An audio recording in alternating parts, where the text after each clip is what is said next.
Thank you, Mr. Chairman. Thank you for allowing me to wave on. I'll be very brief. Thank all of y'all for being here.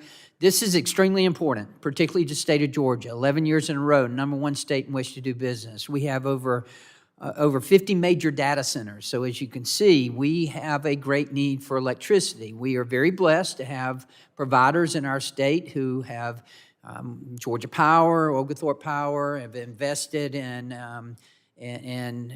a nuclear reactor, so that's very important, but delivery of that is extremely important too.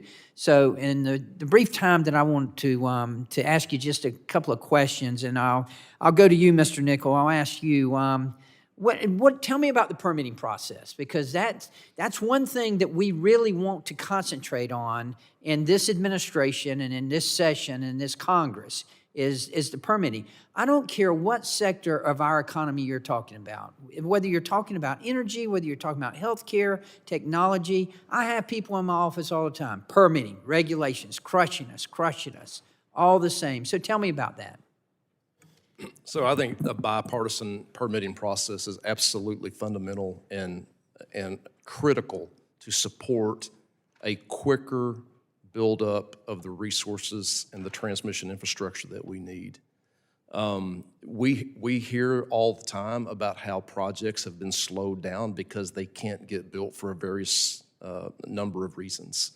And I think that's the #1 problem that we have that we have to deal with in order to speed up the construction of the actual infrastructure that we need. Mr. Curran, would you have an opinion on that as well? Ms. Curran, I'm sorry. It's fine. I think it is the same kind of answer. We have seen good work in our states to accelerate permitting, particularly of transmission lines, but there are still a number of roadblocks that we run into. We recently had a transmission line go into service after, I think it was about 13 years after approval due to permitting issues. Great. Again, thank all of you for being here. This is extremely important, and we appreciate your attention to it. Now I yield back, Mr.